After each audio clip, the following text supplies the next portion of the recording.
Hi everyone. So we're just playing a short video there at the start to allow people to get in. Firstly, thank you to everybody who's after joining us so far. I hope your year is off to a good start so far. And look, obviously, as we're still in January, it's the start of a new year. So I hope people are still in that New Year's resolutions mindset. And it is a really good time to be, implementing new habits for the year ahead. And we would encourage people to maybe extend that to their personal finances. So look, hopefully you're going to get some good takeaways over the next 30 minutes in this webinar to, I suppose, make the most out of the financial position that you're in and, make the most out of your financial future. Just to introduce myself, my own name is David Looney. I work as one of the financial planners here in Alpha Wealth. I've been in the industry myself for about 11 years now. And I am joined by some of my colleagues on the webinar today, including Kerry Horgan, who is our one of the members of our marketing and business development team. If anybody has questions throughout the webinar, please feel free to pop them into the Q&A or the chat box. Look, and we'll do our best to get to them throughout the webinar. And look, we'll allow a bit of time at the end as well. For anyone who is on the webinar who might not be too familiar with Alpha Wealth, there might be on these webinars for the first time. We basically run a independent financial services company based out of Little Island in Cork. And we've 8 advisors in Alpha Wealth at this stage who have over 6 years of experience in the financial services industry. And we basically work with individuals and families and business owners like yourselves to help you manage your money more effectively. At the moment, we are coming up to our 11th year in business, and we've currently, I suppose, a fairly big client base of over 4,000 clients from all over Ireland who have over 400 million of assets under management with us. So we have quite a lot of experience, working with people like yourselves and helping you to manage your money more effectively. So the takeaways from today's webinar, firstly, we're going to be looking at establishing your financial goals. We'll be talking about how you can help reduce the tax that you pay, get your money working harder, and finally working to this kind of ultimate goal or a common goal among many of our clients, which is trying to achieve financial independence, which is get it to a stage in life where you're not forced to continue working to meet your living costs, and you can start, phasing into hopefully retirement. So at first glance, the financial services industry looks very product focused. You talk about pensions, investment policies, protection policies, but at its core, it is really, about finding solutions to address people's financial objectives. And when we're talking to people here in the office for the first time, we always try to get a sense of exactly what they're trying to achieve from the discussions that they're having with us. And some of the common financial goals that we hear are becoming debt free, trying to build up funds to buy a property, maybe saving for kids' education, which is quite a popular one. As I already mentioned, looking to become financially independent by a certain age and making sure that people's families are looked after, reducing their tax, and it might even be a combination of all the above. And what we stress to people is that, rather than just blindly throwing money to various places and burying our head in the sand and life just goes by at the blink of an eye, and then looking back and finding out we've done a lot of things wrong or we didn't plan effectively. It's really about, looking at what you're trying to achieve and setting out a roadmap on exactly how you're going to achieve those goals, which is essentially a financial plan. And what we do in Alpha Wealth is help people make the most out of their money and help them strike that right balance between spending their money on their needs, their wants, but also making provisions for the future.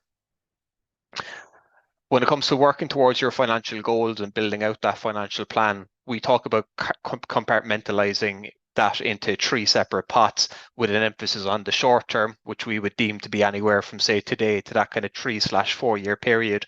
The medium term, which could be anywhere from, say, 3 to 4 years, right up to 10 years and beyond. And then the long term, which for most people is kind of working towards this ultimate goal of financial independence. And it's really about having kind of a separate strategy for each of these different pots, and going after the most appropriate solutions in the market to achieve your various goals across each one of these timeframes. So just to give people, I suppose, a bit of good news and start the webinar on a positive note, most people in Ireland should be better off in terms of their paycheck this year compared to December, for the simple reason that inflation has started to cool over the last couple of years, and there were some provisions made in the budget last year where the government increased the standard rate tax band by £2,000. So what that means is that a single person this year can earn up to 44,000 at 20% tax, whereas last year they could have only earned up to about 42,000 at 20% tax. There was some reductions in the USC rates as well. What that means basically is that most employees in Ireland, particularly those who are earning over 44,000 euro per year, should be better off by about 70 euro per month. And what we'd always say is, maybe try to get that 70 euro per month to effective places to plan for your financial futures, or else what happens is this lifestyle creep kicks in where your lifestyle automatically expands to eat up the extra money before you even know it's there, if people can afford to do so, of course.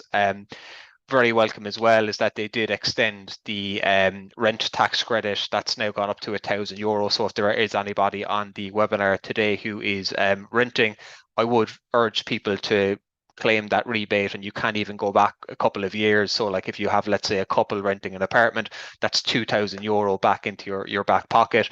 Now, very alarming, the statistics show that there's only about 20% of all renters in Ireland have actually claimed this tax rebate. So there's approximately about 80% of renters have not done so. So if you are one of those 80%, I would be getting on that. It's really about putting more money back into your pocket. Obviously, mortgage interest relief was extended as well, so that applies to anybody who saw their mortgage repayments go up over the last couple of years as we've been going through this very volatile period of interest rate hikes. They are allowed to claim mortgage interest relief up to the tune of €1,250, which was an extension on budget 2024. While we're on the topic of interest rates, what we are stressing to people this year is to make sure they are taking advantage of the new interest rate environment. What do I mean by that? So I suppose we've been through a fairly volatile period in interest rates over the last couple of years, which has an implication on our personal finances for most people. I suppose if you go back, let's say the best part of 15 years prior to 2022, we got very accustomed to 0% interest rate. So people got very lazy with their savings because whether you put it in the bank, the credit union, or the post office, they were practically all giving 0%. Same with mortgages, rates were quite low. That all changed in kind of 2021, 2022. We saw a lot of interest rate hikes because the government were or central banks were trying to cool inflation. And what that meant is that a lot of banks put up their savings rates on some of their savings accounts, but also mortgage rates went up. And now that's starting to reverse. So we've had a couple of interest rate reductions over the last kind of 12 to 18 months.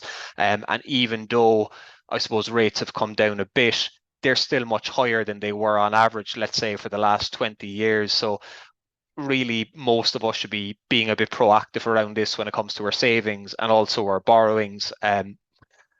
We talk about mortgages. I'm sure everyone here knows that the price of property has continued to go up and up and up over the last couple of years, and borrowers are now taking out unprecedented levels of debt.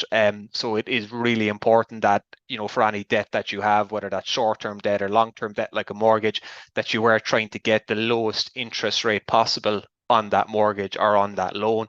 Otherwise, you're just leaving free money on the table essentially. For anyone that has maybe drawn down a mortgage in the last, let's say, 12 to 24 months, it's probably worthwhile reviewing it because, as I said, rates have come down.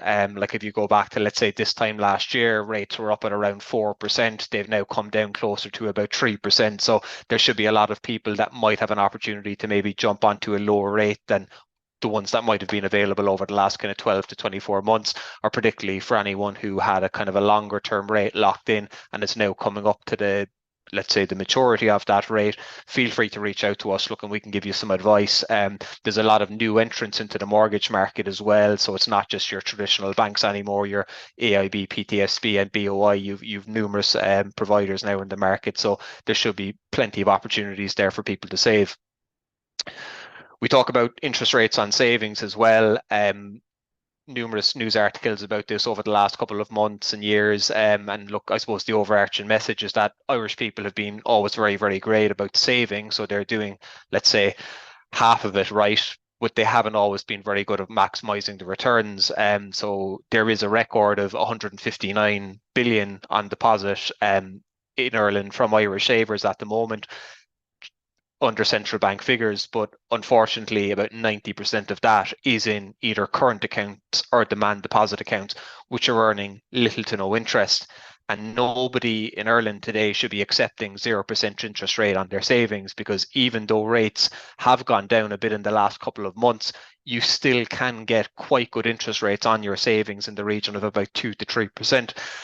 Now, this only really extends for short-term savings, and we go back to, let's say, the compartmentalizing of your financial objectives. So really, any money that you plan on needing in the next, let's say, today to 4 years' time, so the going on holidays monies, the changing the car monies, the rainy day monies, it's really about going after the best solutions in the market for that pot of money, rather than just leaving it sit within your current account or maybe your credit union account, which is paying 0%.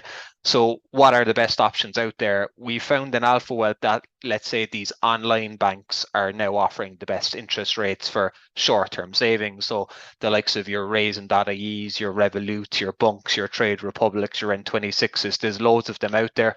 And I suppose most people I meet today are very accustomed to this without even knowing about it. I think most people in Ireland today are probably using Revolut in some form.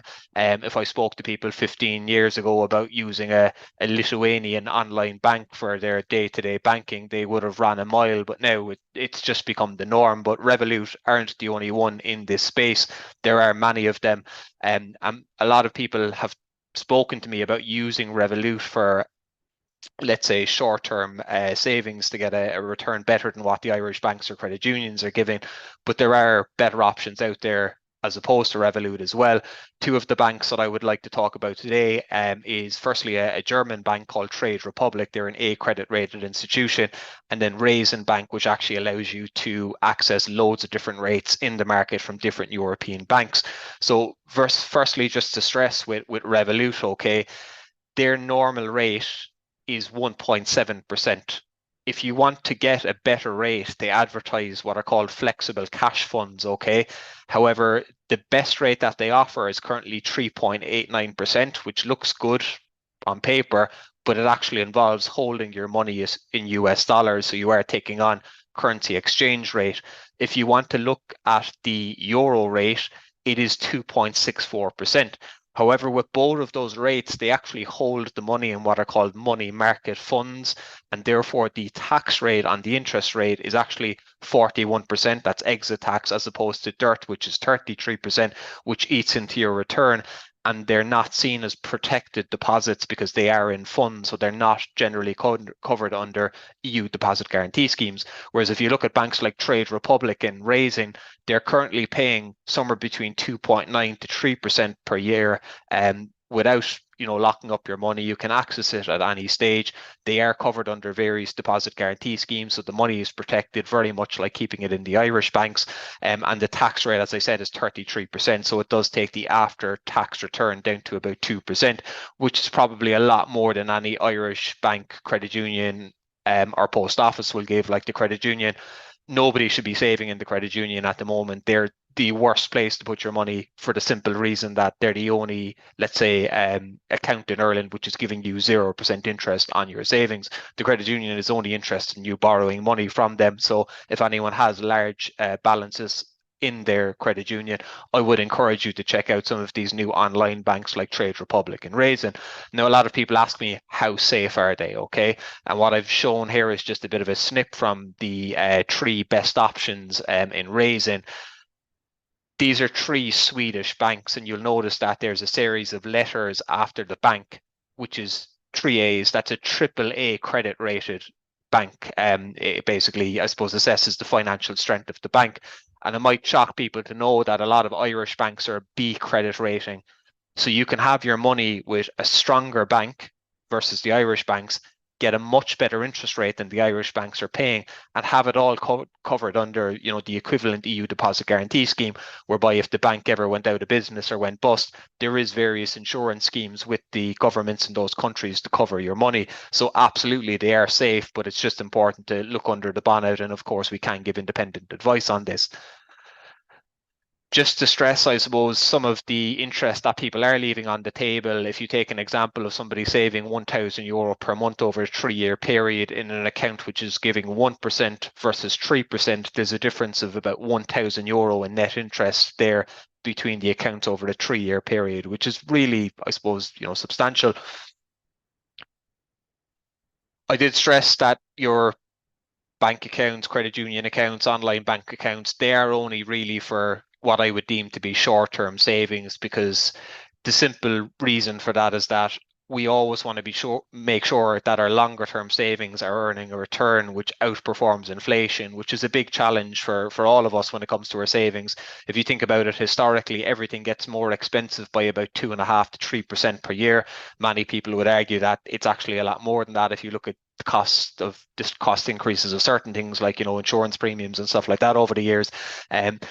But with the best will in the world, these 3% rates on the online banks, at best, they're only going to be keeping pace with inflation, but we really want to make sure that any of our long-term goals are, outperforming inflation. So we do need to venture into the investment world, and we offer really, well, we offer access to very good savings and investments plans in Ireland, which allow people to get a better return on their savings, which exceeds deposit interest rates by some of the banks I spoke about earlier, by investing in really well diversified funds within these plans.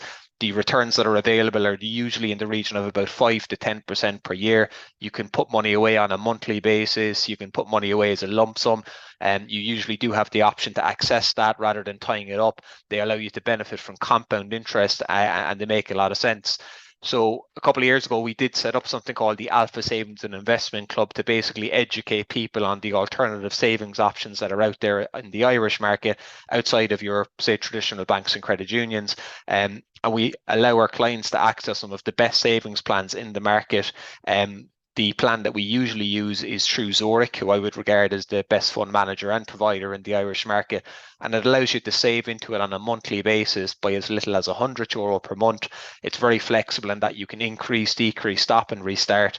And there are, a very wide range of savings funds within the plan that have very, very good long-term track record. So it is really the ideal plan to go after for any long-term savings goals, such as savings for kids' education. And we do arrange these plans at some of the lowest fee structures in the market. Just to give you an example of one of the funds that we use within the Alpha Savings and Investment Club, it's a fund called the Balance Fund, which would be one of Zurich's oldest and most popular funds. It's been around since the 1980s, so it has a very long-term track record. It is managed by Zurich actively, who are one of the largest investment providers in the world. It's a very diversified fund. It provides currently exposure to over 600 assets, including equities, bonds, cash, and alternatives. So you're getting a lot of diversification and risk managed within the funds. And it has really, really impressive long-term average returns, which are in excess of 10% per year. So even after your management charge, which is roughly about 1% per year, and even after your exit tax, your long-term savings are experiencing returns which, really outperform inflation and get your money working for you. The reason we talk about investing medium to long-term savings as opposed to keeping them in short-term vehicles like banks is that once you have that long-term period in mind, your chances of investment success are very, very high. So if we look at, the long-term performance of the Zurich Balance Fund, even throughout some of the worst periods in history, there's never actually been a 7-year rolling period in history where the Balance Fund has given a negative return. So for any long-term savings goals, let's say you're saving for your kids' education, which is typically kids going to third level at 18 and your kids are quite young, it's an absolute no-brainer. Whereas if it's any kind of shorter term goals within, let's say, that 4-year time frame, you do really need to stick to, let's say, the online banks or the credit unions. But as I said, I would go after the online banks to access some of the better interest rates that are out there. What I just want to talk about now is tax and just how we can operate a bit more tax efficiently, because tax is the single biggest expense that we will typically pay throughout our lifetime. If you think about a married couple earning a combined income of 150 grand a year, they're going to pay total tax of in excess of 52 grand every single year. That's over 260 grand lost to the tax man over the next 5 years, unless they look for ways to shelter or reduce the tax on that income. And the disappointing thing about it further is that if you decide to save or invest that after tax money, you do pay tax at a further 33 to 41% on the interest that money earns. And when we die, the after tax money goes to our estate, where it can be taxed again at 33% over certain limits. So it's a really penalizing system, but there are things we can do to mitigate against it and reduce the impact of tax on our own income and, on our future generations. So there's four things really that you can look at to help reduce your tax. You've making pension contributions, which generally allow you to get relief at either 20% or 40% on some of your long-term savings, which we'll be talking a little bit more on in a second. You have a tax-back investment scheme called the EIIS scheme, which not a lot of people know about, but it is a very, very attractive scheme to go after alongside your pension. You do have, I suppose, various tax reliefs and credits that you can claim on, which I'll be listing in a second. And then for, putting money away for, say, our children's futures or grandchildren's futures, we can utilize something called a small gift exemption to reduce any future tax burdens that they might be looking at on receiving or inheriting or future assets. So firstly, let's just talk about pensions. Pensions are a fantastic way to significantly reduce your tax bill, but they are also, for most people, going to be the main source of their income in their later years. And we have a massive pensions crisis in Ireland at the moment because 1 in 3 workers currently believe that their pensions are way off what are required to support their lifestyle. And so there's 3 steps that I think everybody should be taking. Firstly, look at where you are currently, and we can help people, with these projections in terms of looking at how much you're contributing to your pension, what's in your pensions at the moment, and mapping out what you're on track for. And the earlier we, I suppose, identify a deficit, the more time we have to make up for it. Most people we found are contributing way under what they ideally should be. So just given that we're in the start of a new year, we want to put some good habits in place. I would urge people to put a bit more focus on, increasing their pension contributions and getting, closer to those limits, which are based on your age and your earnings. I think the reason people probably don't put just as much focus on pensions as they probably should is because they can be quite a complicated product. A lot of people might just see it as their money is going off into a black hole and they don't really know what's happening to it. But all they really are is just a long-term savings plan that comes with great tax benefits. And how it really works is that a pension allows you to save your before tax income. So you're getting tax relief on the money being saved rather than you losing out on 20% income tax or 40% income tax on that money. And then the contributions are building up in a fund over time, and any interest earned in the pension is completely tax-free.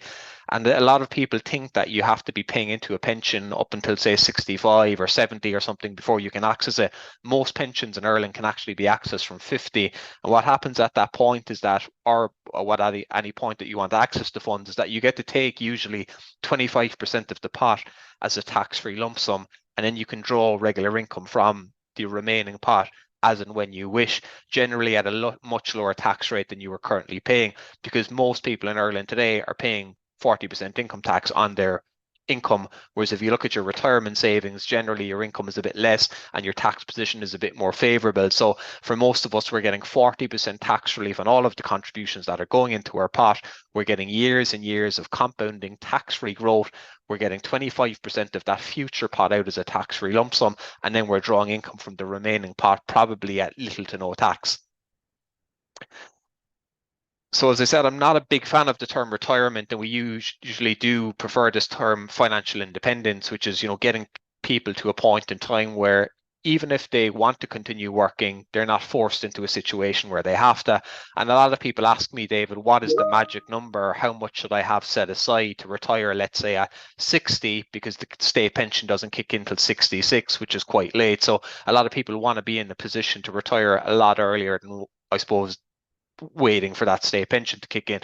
And it is different for different people. We all have different spending habits, we all have different lifestyles, but in our experience dealing with clients, we find that generally, if you can build up a pot of about 600,000 in today's monies by the age of 60, it usually is enough to reach this period of financial independence.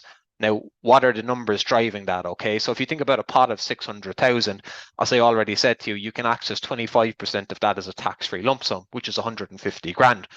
Great to set yourself up for retirement, use it to finance any of the large expenses in life, like the going on holidays, maybe buy the new car, maybe wipe out any residual debt that you might have. And then you're going to be left with a pot of 450 grand, which under normal enough growth rates is projected to sustain withdrawals of about 26 grand a year over a 25-year period to get you to age 85, and that would be indexing, so the 26 grand will be increasing by about 2% every year. As I said, you do have the state pension then, which kicks in at 66 for most people if they have the necessary PRSI contributions. So that's another 14.5 grand, which takes your income up to over 40 grand a year, or about €654 per week. Now, I'd like to suggest that most people in Ireland, if they're at a stage where they have no debt, their mortgages are clear, their children are no longer financially dependent on them, that they can probably have quite a comfortable life on €650 per week. Now, many people are probably looking at this and say, Jesus, if I retire at 60, I'm 6 years without the state pension. That's where the tax-free lump sum can come in handy, because you can draw down that lump sum over that 6-year period to supplement the reduction in income. Or if you think that you don't really need income of over 40 grand a year in your later stages, you do have the option to take more from the 450k between 60 and 66, and then a bit less when the state pension kicks in. So we do find that that's maybe the magic number, or at least the target that most people should be aiming for. I've just put in a note as well about the UK state pension, because we do find that a lot of people have maybe worked in the UK for a certain amount of years in the past, and there is an opportunity out there for people at the moment whereby if they lived and worked in the UK for 3 years or longer, the UK government is giving them an opportunity to buy back UK state pension years. It's a brilliant opportunity, a massive return on investment, and something I would encourage everybody to go after if they are eligible for it. So you could find that you're actually getting the UK state pension as well as the Irish state pension. My colleague Nick, who was on the webinar today as well, is a little bit better versed than me in this, having been from the UK originally, and he has ran a number of webinars to give people information on that. He will be running another one this week, which I'll be giving information on later if anybody is interested. So just to give people, I suppose, an example of what can be achieved, people often ask me, is it too late to fund a pension? It's never too late to start the pension, because it is definitely still going to get you the best bang for your buck because of the generous tax reliefs and the tax-free growth, as opposed to saving anywhere else. But it is definitely advised to start the pension as early as possible to take the pressure off. So if you just take an example of a 35-year-old who wants to reach financial independence at 55, so they have a 20-year time frame, this is what they could achieve by contributing an average of €1,200 per month. Now, a lot of people might look at that and say, Jesus, $1,200 a month, that's a lot of money. But remember, you are getting 40% tax relief on that as a top rate taxpayer. So what it's only going to cost Anna in this example is €720 per month. Now, a lot of people who are working in maybe companies or big multinational companies, they have company pension schemes whereby their employer will match their contribution. So if Anna is fortunate enough to be in that arrangement, as a lot of people are, she's actually only paying half of that €1,200 per month, which means the net cost to her is actually only 360.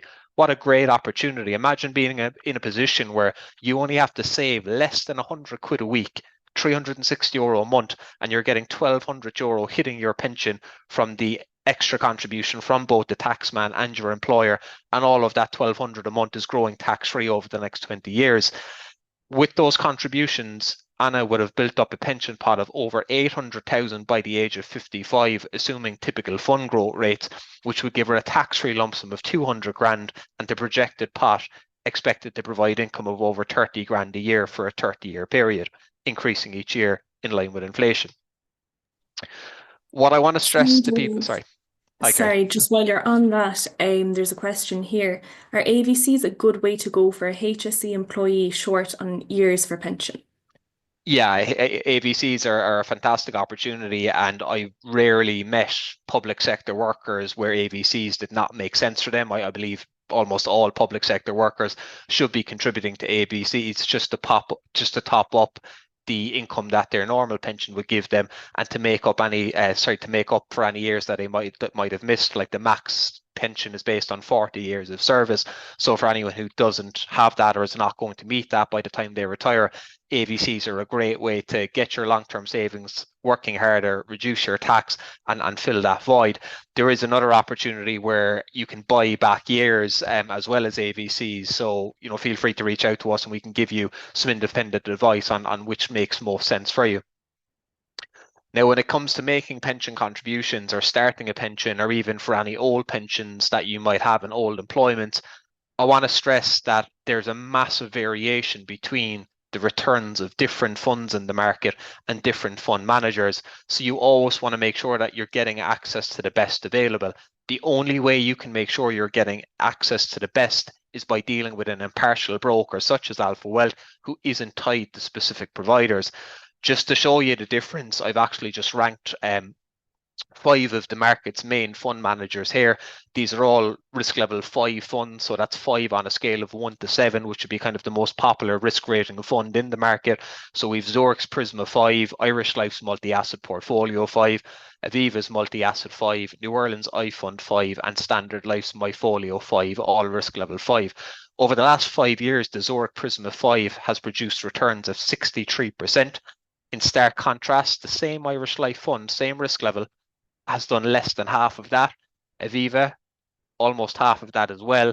New Ireland a bit better, 45% over the last 5 years versus Zurich 63%, and Standard Life, pretty poor at 28%.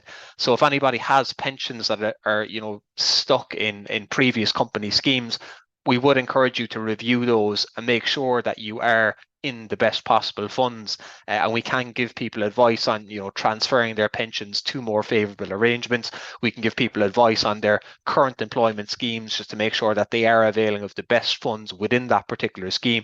And for anybody who is maybe self-employed or not in pensionable employment, who is maybe looking at personal pensions, we can make sure that your money is in the best possible place as well, because you're leaving quite a lot of money on the table, even being in the second or third best funds in the market. Just moving on from that, I mentioned another tax efficient scheme called the Employment Incentive Investment Scheme, or EIIS for short, which can be utilised kind of alongside your pension. It is generally for people who are top rate taxpayers that might have money that they're willing to invest over a 4 to 5 year period. And how that works is that you can invest that money with a series of companies every year that are trying to raise capital to grow their businesses, and revenue give us a fairly generous tax rebate on helping these companies out with investing in them. There is a tax relief that the government give you, which can range from 20% right up to 50%, depending on the company that you invest with. One of the relief rates, the mid-tier, is a 35% relief from the government, in addition to a projected return from the company as well for the use of your money. So just to take you through the maths of how that might work, let's say you invested €10,000 in an EIS qualifying company this year. When you do your tax return next year for 2025, you'll include that EIS investment in your return, and revenue will return you 3,500, which is 35% back on the 10 grand investment. So if you think about that, the net cost of your investment was just 6,500, as you got 3,500 back. Or how some people would look at it is they're only risking, say, 6,500 out of a 10 grand investment. A typical projected return from the company then could be as much as 30%. So that's €13,000 coming back on your 10 grand investment, all going well. So if you look at that in total, you made an investment that had a net cost of 6,500, and potentially you're getting 13 grand back over the 4 to 5 year period, all going well, which is a 100% return. Now, it's not without its risks. There's loads of companies every year that will raise EIS capital. Some of them are in that kind of early stage startup space, which obviously comes with a lot more risk. There are some more established companies out there. And what we do every year is look at some of the types of companies that are trying to raise EIS capital and try to cherry pick the top companies to suggest to our clients. So we will have some options on EIS opportunities throughout the year, which we can keep people updated on. So if anybody's interested, feel free to get in touch throughout the year as well, and we can advise you on those when they do come to light. Moving on from that, you have claiming tax reliefs and credits. So it's estimated that about 330,000 PAYE workers overpaid their tax last year, while 245,000 workers overpaid their tax in the year before. So if you think about that, about 25% of all workers in Ireland have overpaid taxes over the last couple of years. And it boils down to people, A, not doing tax returns, and B, not claiming all of the things that they are entitled to claim. There's various things that you can claim tax back on. I mentioned things like the rent credit. I mentioned things like mortgage interest relief for anybody who is working from home, whether that's certain days throughout the year or all of the year. You can claim back 30% of the cost of utility bills and internet. There's things like medical expenses, so you can claim back 20% on GP costs, consultant visits, prescription costs. What I find is that a lot of people mistakenly think that just because they've claimed some money back from their insurance, that they've claimed everything that they're entitled to claim. You haven't. Your insurance is giving you some of the money back, but revenue can give you the rest. So if you go to the doctor or the GP and it's €60 and you can claim half of that back from your insurance, that's €30 back. The extra €30, the cost that you've borne yourself, you can claim 20% on that back in your tax return as well as anything else. You've tuition fees, health insurance. We already cover things like, making pensions and AVC contributions and getting tax relief at 20% and 40%. So I would encourage people to make sure that you are registered with the My Account section of the Revenue website and get into the habit of doing an online tax return every year and including all of these things in it if you are entitled to them, and basically get a bit more money back into your pocket to improve your financial situation. Sorry, David, just a really quick question there. Is health insurance tax relief not given at source? It is, yeah. It used to be before, but it actually is given now, yeah. So just to kind of start wrapping up things, gifts and inheritance tax is something that most families in Ireland now need to put a bit of focus on. It's not something just for like the wealthy, because if you think about it, the average price of a family home in Ireland today is probably over 400,000, and the amount that a single child can be gifted or inherit from their parents over their working lifetime is also 400,000. Anything that they receive over and above that, whether it's cash left in the bank, money left in pensions, other properties, other assets, etc., they will pay 33% tax on that. So most families in Ireland, particularly if they have, say, 1, 2, 3 children, their kids might be looking at fairly hefty tax bills down the line on inheriting or receiving their assets. Now, there is one thing you can do to maybe reduce that and give more money to your children or potentially your grandchildren or your relatives without eating into that, let's say 400,000 or the other tax-free lifetime thresholds that they have. And it's called the small gift exemption. It allows anyone to give anyone else $3,000 a year completely tax-free. So for instance, if we're trying to help out our children with maybe a deposit to buy a house down the line, rather than keeping all of the money in our own names and then giving them a lump sum down the line, which is going to eat into this, let's say 400,000 that they can receive, and then mean that they will have to pay 33% tax on the balance maybe when we pass on, we can siphon money off gradually into a special savings plan, which is in trust for them. So you can basically pay in up to €3,000 per year or up to €6,000 per year if it's coming from a couple, 3,000 each. And once those contributions each year are under that level, your child can actually receive the future proceeds of the plan completely free from gift tax and without eating into those thresholds. We have special plans within Alpha Wealth to take advantage of this, which gets the money working harder over time and creates that paper trail of the small gift exemption. So if anybody is looking to put money away for their children's futures or even their grandchildren's futures, I would encourage you to get in touch with us so we can structure it in the most tax efficient way possible, rather than opening up a can of worms for yourself down the line by doing things incorrectly. I mentioned earlier that my colleague Nick will be running a series of UK state pension webinars, and he will actually be doing one tomorrow. So we can pop in information on that into the chat box, but if anybody hasn't registered for it already, you can register it. You can register for it through the link in our website. Look, and we can provide some information on that. Basically, Nick will be going through the opportunity, what the costs are, what the process is, and basically arm you with all of the knowledge to pursue this opportunity for yourself. It's an absolute no-brainer. So if anyone is on the call that have has worked in the UK for 3 years or longer. We have even seen some people that have worked in the UK for less than 3 years be allowed to take up this opportunity. So even if you've worked there for maybe 1 or 2 years, it's probably still worthwhile looking into. But as I said, Nick will cover all of that in tomorrow's webinar. So I would encourage people to sign up for that if you think it's relevant for you. And if anybody would like to get a bit more information on our services, you can pop onto our website, alphawealth.ie. We generally recommend that all of our new clients go through a full financial planning consultation with us. We offer two brilliant start to finish services in Alpha Wealth, our core service and our platinum service, which are here on screen, where we will basically, I suppose, get you into the best possible position, give you advice to improve your current financial setup, and basically give you a financial plan to help you achieve all of your goals over the long term, and then review that on an ongoing basis with you. So just to say thank you to everybody who's after taking the time to jump onto the webinar, and we can open it up to a Q&A session now.